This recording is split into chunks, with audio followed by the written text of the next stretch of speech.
जब सेवा से निवृत्त होकर हम एकांत में मंत्र जप कर रहे हैं तो ये चार बातें नहीं होनी चाहिए मंत्र जापक में या नाम जापक में। उस समय जिस समय हम बैठे हैं, पहला, नाम जप या मंत्र जप में जो ही हम माला प्रारंभ करते हैं तो सदगुरुदेव भगवान को प्रणाम करके मौन धारण करते हैं जब तक वो माला ना हो जाएगी।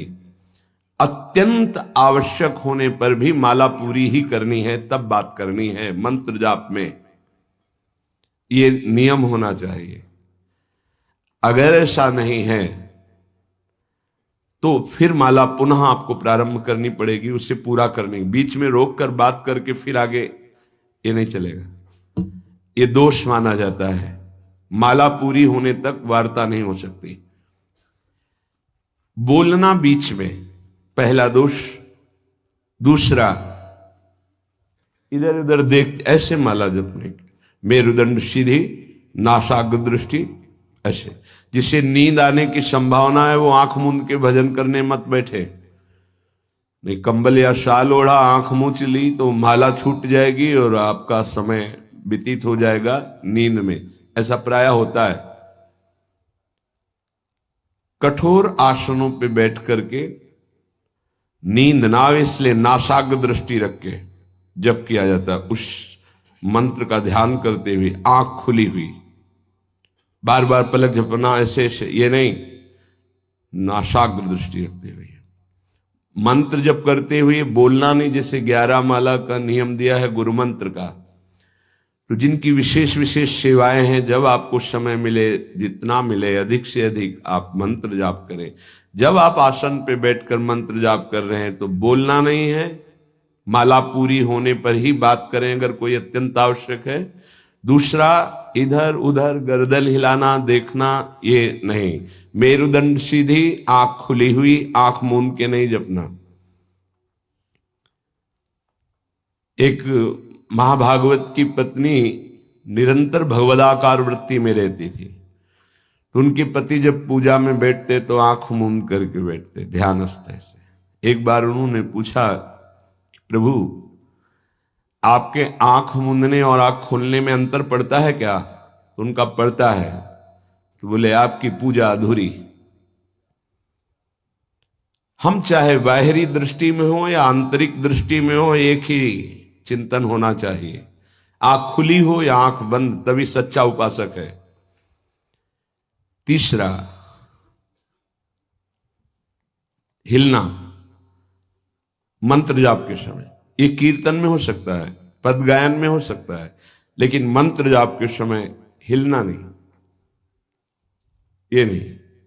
गर्दन घुमाना, बात करना। चौथा, हंसते हुए प्रपंच की वार्ता करना, हंसी मजाक चल रही, बोलना मतलब उत्तर देना। चौथे में जो हंसते हुए प्रपंच वार्ता करना। बैठे कुर्सी में 3 लोग, माला हाथ में, प्रपंच की वार्ता। अपमान कर रहे हो माला का, मंत्र का। आप क्या कर रहे हो? उपहास कर रहे हो। 4 लोग जा रहे हैं, माला सरक रहा है, बातचीत कर रहे, तो माला सरकाने से थोड़ी भगवत प्राप्ति होगी।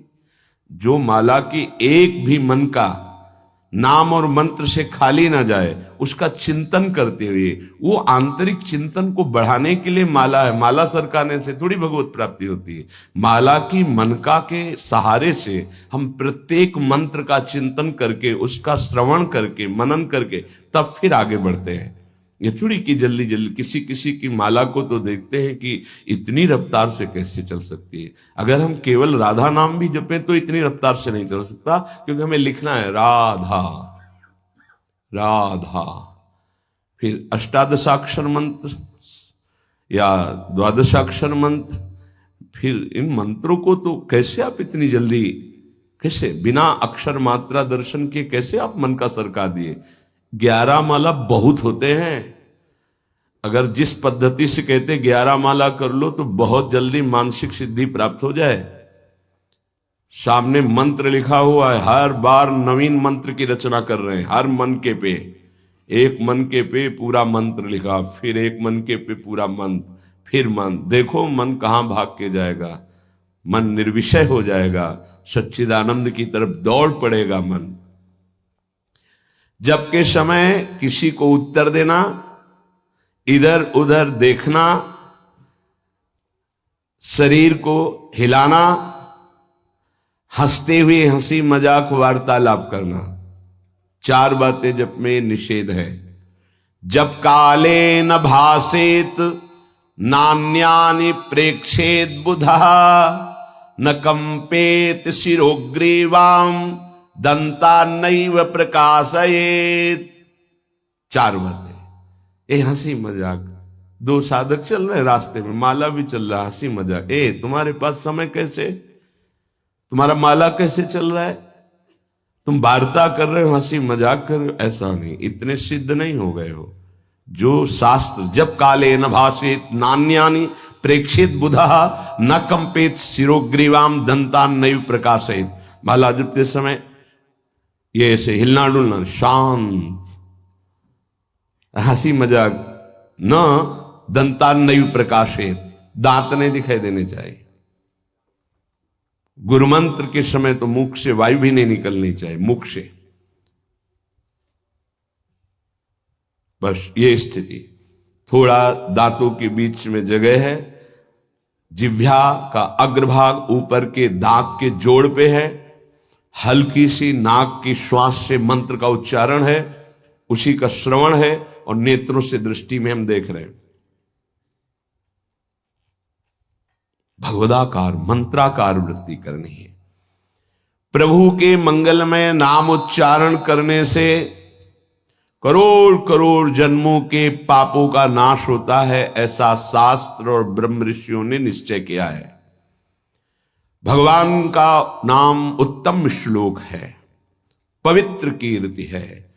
जो नाम जप करता है वो पवित्र कीर्ति वाला हो जाता है, वो उत्तम श्लोक भगवान को प्राप्त कर लेता है, भगवत स्वरूप हो जाता है।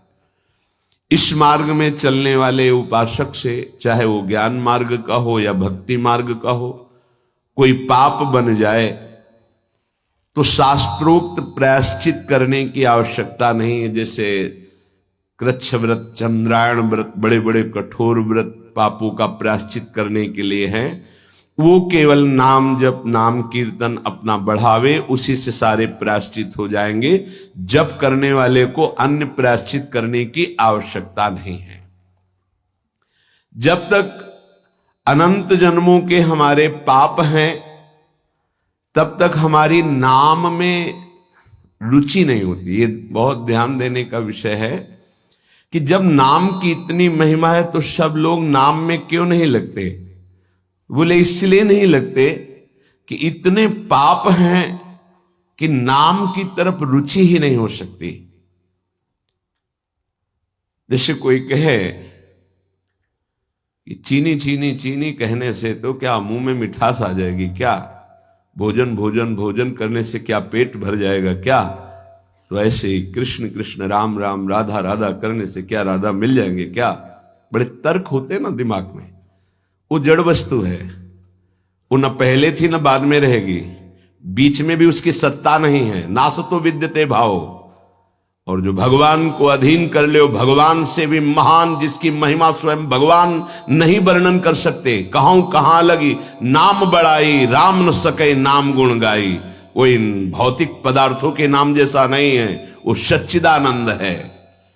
स्वप्रधानमेव पुरुषोत्तम कीर्तनम पाप प्रध्वंसन हेतु। जो भगवान पुरुषोत्तम का नाम कीर्तन करता है, उसे अन्य साधन करे या न करे, प्रधान साधन नाम जप या नाम कीर्तन उसके सर्वस्व पाप का नाश कर देता है। किसी दूसरे प्रायश्चित के स्पर्श की भी आवश्यकता नहीं है। केवलमेव हरि कीर्तनम कृष्ण पापक्ष हेतु नान्य समुचितम नतरा मन्यांग भूतम। केवल नाम जप नाम कीर्तन संपूर्ण पाप और पाप प्रवृत्ति को विध्वंस कर देता है। अन्य किसी साधन के अंगभूत की आवश्यकता नहीं है। हो रहा है अच्छा, नहीं हो रहा तो चिंता की बात नहीं है। संपूर्ण पाप और पाप प्रवृत्ति का नाश करने के लिए केवलमेव हरि कीर्तनम, केवल भगवन नाम कीर्तन, भगवन नाम जप। नरक हेतु संस्कारः प्रायश्चित्त निर्वर्ते न सजाति योत्पादकः भक्त्या पुनरुभव विधोपीति भक्तेरे वात्यंतिक शुद्ध हेतुत्वम न कर्मणाम। जैसे निश्चित हो चुका है आपके पाप कर्म से बन चुके कि नरक जाना है, निश्चित हो चुका है, अब उसको मिटा सकता है तो केवल नाम जप मिटा सकता है, दूसरा कोई साधन नहीं है।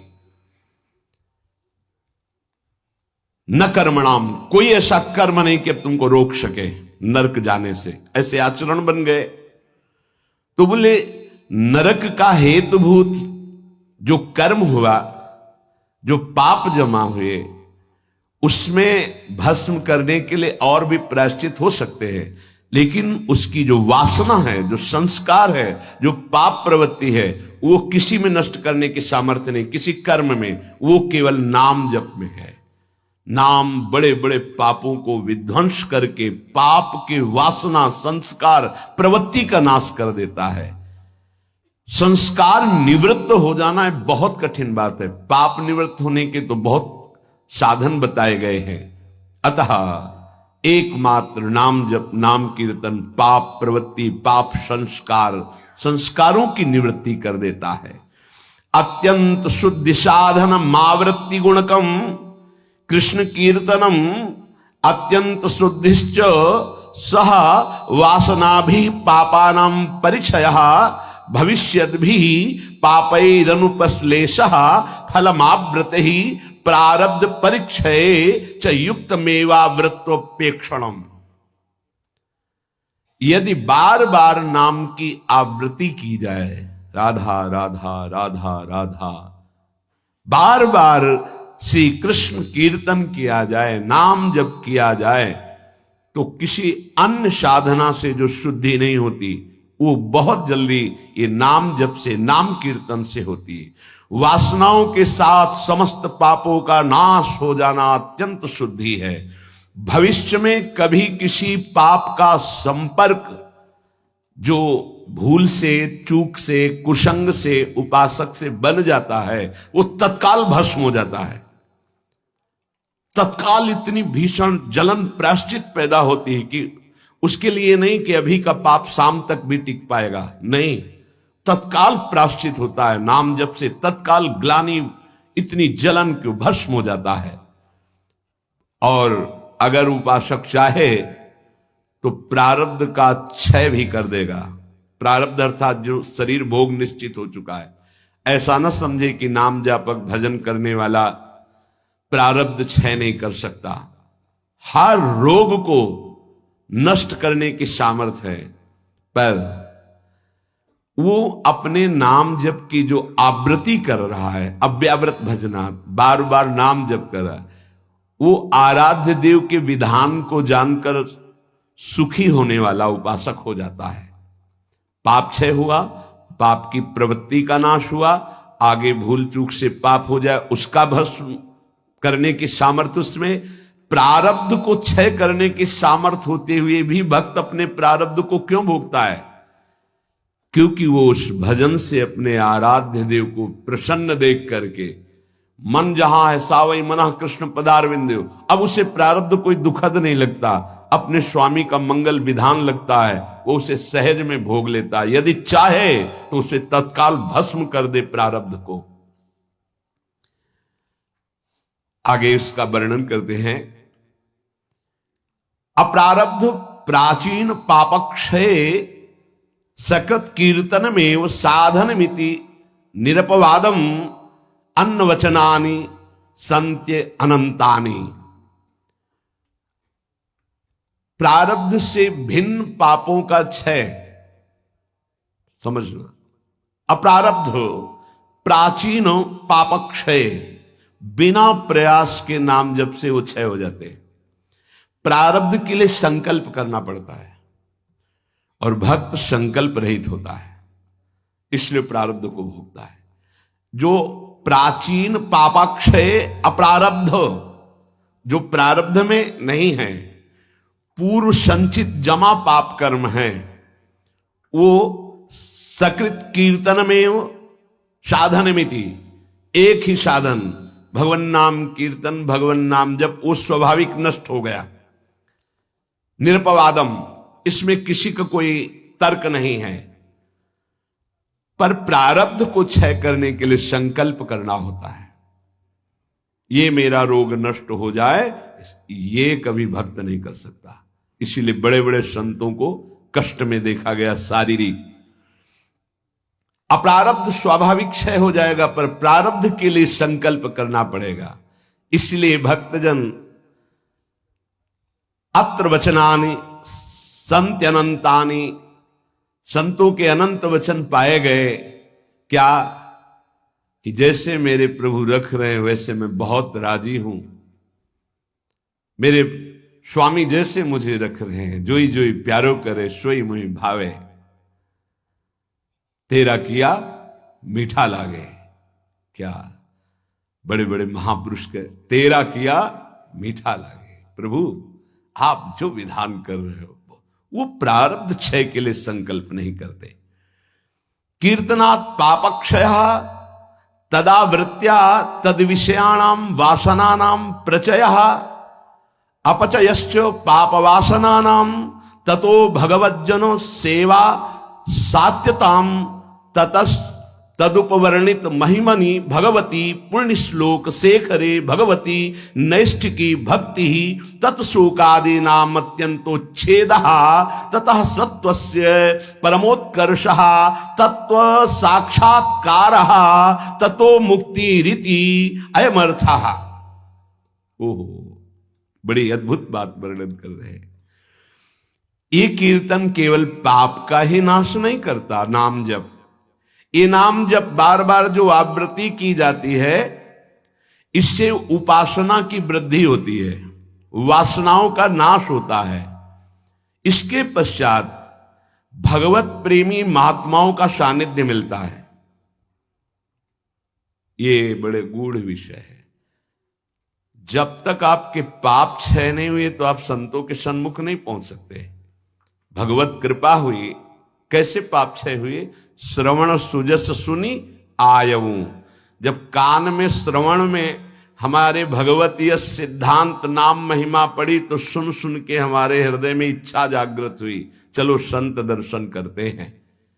भजन का फल हुआ संत दर्शन, नाम जप का, नाम कीर्तन का फल हुआ भगवत प्रेमी महात्माओं का सानिध्य संग। ततो भगवज्जन सेवा सात्यतम, फिर उसके हृदय में उन महापुरुषों की सेवा करने का मन होता है। क्या करूं जिससे ये प्रसन्न हो जाए?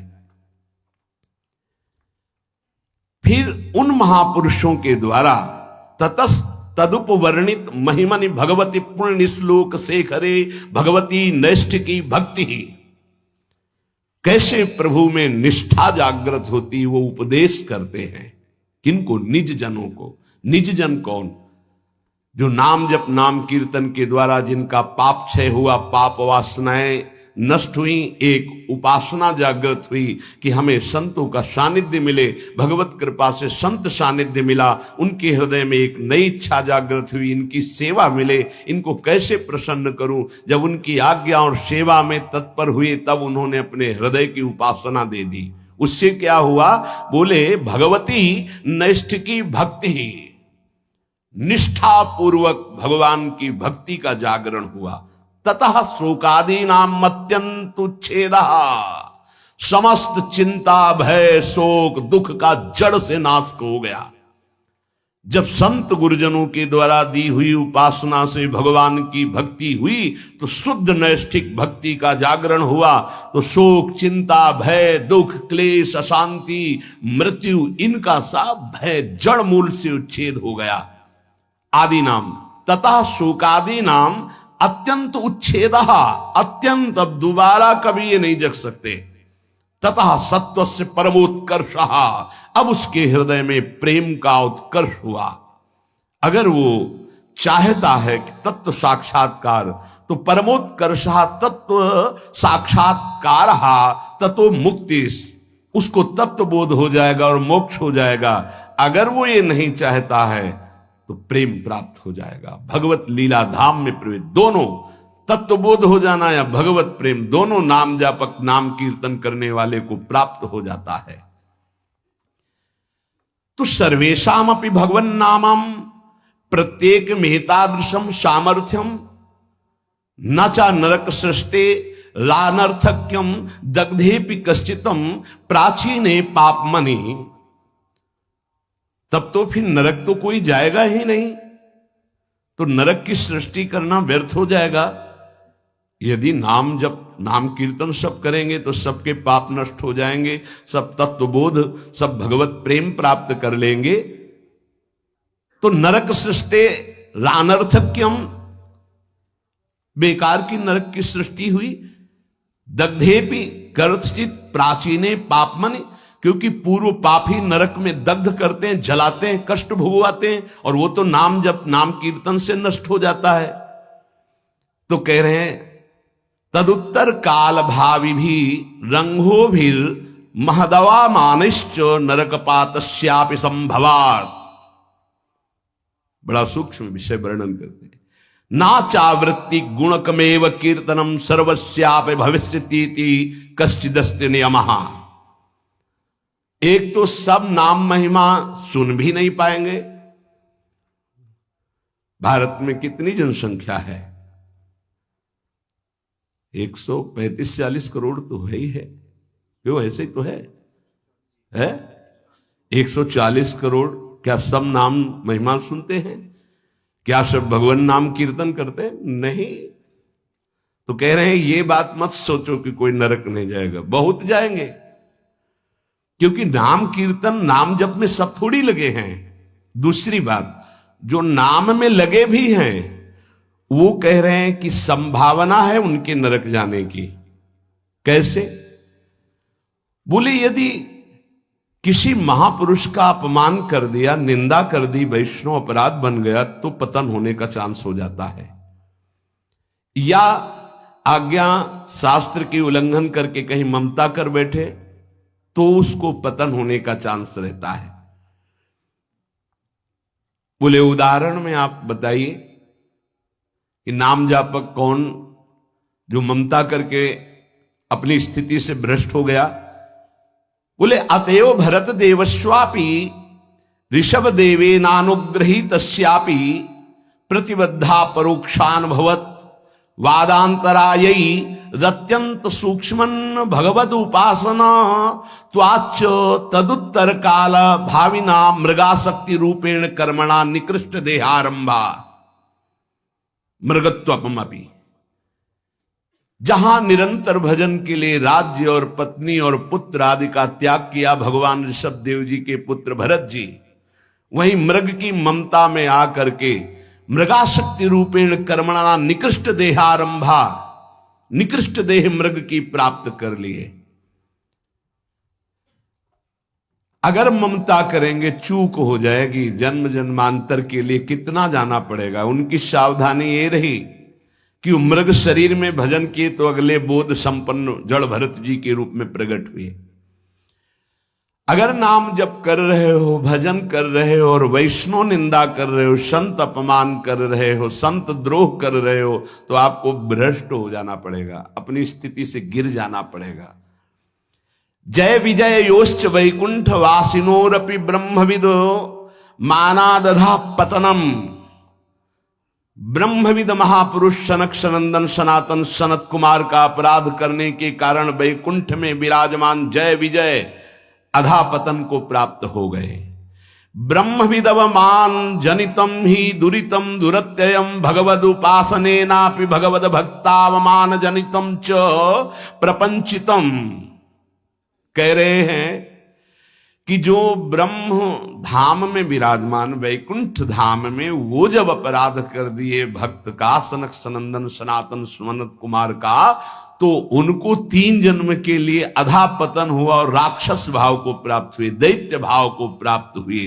तो जो भगवत भाव मान जनितम च प्रपंचितम, जो प्रपंच दृष्टि रखकर नाम जप करते हैं, भगवत भक्तों का अपमान कर देते हैं, निंदा कर देते हैं, तो महात्माओं का अपमान करने से उनकी गति बिगड़ सकती है। इसमें 3 बात बताई। पहले तो सब नाम महिमा सुनते ही नहीं है, सबके कानों में ही नहीं पहुंचती। अगर किसी के कानों में पहुंचती है तो बड़ा भाग्यशाली ही उसे पकड़ पाता है, नहीं तो छोड़ देता है। तो ऐसे लोगों की गति दुर्गति ही होती है। दूसरे जो नाम पकड़ते हैं उनमें कोई भाग्यशाली होता है कि किसी की निंदा स्तुति ना करते हुए, नाम जप करते हुए आगे बढ़ जाए। नहीं तो जहां नाम जप हुआ अपने में गुणाभिमान आने लग की संभावना होती है, अगर साधु संग ना हुआ, वो दूसरे संतों की फिर अवहेलना, निंदा, अपमान। देखो भाई, एक ही प्रभु हैं, 10-20 प्रभु नहीं है। उनके नाम अनंत हैं, उनके रूप अनंत हैं, उनकी उपासना अनंत है, उपासना की पद्धतियां अनंत हैं, मान सकते हैं। लेकिन प्रभु एक है, इसमें कोई संशय नहीं। अब प्रायः एक धर्मावलंबी दूसरे धर्मावलंबी की निंदा करना ही अपने धर्म की महानता समझी जाती है। हमारी समझ में कम आता है। हम किसी की निंदा कर रहे हैं, किसी का अपमान कर रहे हैं, किसी की अवहेलना कर रहे हैं, तो हम अपने आराध्य देव की आज्ञा का उल्लंघन कर रहे हैं। एकादश स्कंद में परमार्थ का जब निरूपण वर्णन हुआ बीच में, तो उसमें था ना किसी की निंदा ना किसी की स्तुति। समझ में नहीं आता। हम समझते हैं हम अपने आचार्य की बहुत महिमा गा रहे हैं, अगर दूसरे आचार्य की निंदा कर रहे हैं, दूसरे इष्ट देव के नाम की निंदा करें, तो हम अपने इष्ट देव को बहुत प्रसन्न कर लेंगे। नहीं भाई नहीं, अभी समझ में नहीं आई, अभी बुद्धि ठीक नहीं है। सर्वम खलमिदं ब्रह्मणे नानास्ति किंचन। श्री कृष्ण चंद्र जी कह रहे हैं, मत्ता परतरम नान्यत किंचिद अस्ति धनंजय, मेरे सिवा कोई नहीं। फिर तुम उनके दास हो, तुमको नहीं दिखाई दे रहा तुम्हारा आराध्य देव स्वरूप में। अवहेलना, उपहास, दूसरे धर्म की अवहेलना अर्थात अपने आराध्य देव की, दूसरे वैष्णव की, दूसरे संत की, दूसरे उपासक की निंदा अर्थात अपने आराध्य देव की। कह रहे हैं जय विजय योश्च वैकुंठ वासिनोरपि ब्रह्मविदव मानादधः पतनम, अधः पतनम। वैकुंठ से पतन होना असंभव, लेकिन इस असंभव पद से भी पतन हो गया महापुरुषों का अपमान करने से। और तो सब छोटी बात है। इसलिए ध्रुवदास जी ने भी सिद्धांत विचार लीला में वर्णन किया, भक्तन के अपराध सो डरपत रहो। या एक अपराध है जो बड़ी बड़ी पदवी से तुम्हें भ्रष्ट कर देगा, तुम्हारे सारे सुकृत नष्ट कर देगा। भक्तन निंदा अति बुरी भूल करे, जिनको के सुकृत बहु जन्म के छिन में डारे खोए। अगर कहीं कोई दंभ पाखंड कर रहा है, वो खुद भोगेगा, वो खुद ठग रहा है अपने आप को, खुद जल रहा है, तुम नहीं देख पा रहे। तुम अपने आराध्य देव को देखो, तुम अपनी उपासना को परिपक्व करो, तुम अपनी वासना को नष्ट करो, अपने हृदय में दंभ पाखंड मत आने दो। ये साधना है। नाम सर्व मंगलकारी। अगर महापुरुषों की स्थिति को देखो तो नाम में बहुत जल्दी प्रीति हो जाएगी। एक पलटू दास जी नाम के बहुत प्रेमी महापुरुष हुए हैं। पलटू दास जी बहुत बड़े भक्त हुए हैं, अवधपुरी में रहते थे। ये स्वयं कह रहे हैं कि नाम भगवान ने ऐसी कृपा करी कि कीच मच गई नाम की। नाम की कीच, बिना सने कोई जाएगा नहीं। भक्तों के पास ये होता है, उनके समीप जाओ, नाम सुनने को मिलेगा, नाम महिमा सुनने को मिलेगी, और तुम्हें नाम में लगना ही पड़ेगा। ऐसी भक्ति चलावे मची नाम की कीच, मची नाम की कीच बूढ़ा और बाला गावे, पर्दे में जो रहे शब्द सुन रोवत आवे। जैसे भोरी सखी हा प्रियाजू हा लाडली, तो जो सुने कदम रुक जाए और हृदय में द्रवण क्रिया हो जाए, आंखों में आंसू आने लगे। प्रियाजू बाबा पे कृपा कर दो। पलटूदास बाबा जी से जब वो जोर से भगवान नाम उच्चारण करते तो कोई पर्दे में कहीं भी, घर मकान कहीं भी उसके कान में पड़ता तो रोना आ जाता। ऐसी नाम की प्रीति उनके हृदय में जगी। बोले कीच मचा दी नाम की अवध में, पलटू दास बाबा। ऐसी भक्ति चलावे मची नाम की कीच, मची नाम की कीच बूढ़ा और बाला गावे। पर्दे में जो रहे शब्द सुन रोवत आवे, सामने उपस्थित हो जाए। भक्ति करे निर्धार रहे त्रिगुण ते न्यारा, आवे दे लुटाए आप ना करे आहारा। जितना वैभव सुख संपत्ति आवे सब संत सेवा में, भगवंत सेवा में आप अपने हिसाब से चलना, ना करे आहारा, उस संपत्ति का भोग नहीं। भक्ति करे निर्धार, कोई आधार नहीं, कोई पदवी, कोई मोक्ष, कोई कल्याण, कोई निमित्त नहीं। सहज भक्ति रहे त्रिगुण ते न्यारा, सतोगुण रजोगुण तमोगुण तीनों से ऊपर उठा हुआ महापुरुष नाम जापक साधु। आवे दे लुटाए आप ना करे आहारा, आए हुए संपत्ति वैभव को संत सेवा भगवंत सेवा आप उसका भोग नहीं। मन सबको हरिले सबन को राखे राजी, सबन को राखे राजी, ये भक्ति की महिमा है। मन सबको हरिले सबन को राखे राजी, किसी का भी द्रोह नहीं। भक्त के सामने कोई भी आ जाए, किसी भी संप्रदाय का, किसी भी धर्म का, सबका आदर, सबका स्वागत, सबको सुख प्रदान करना। क्या जानो भक्ति का स्वरूप क्या है? मन सबको हरिले सबन को राखे राजी।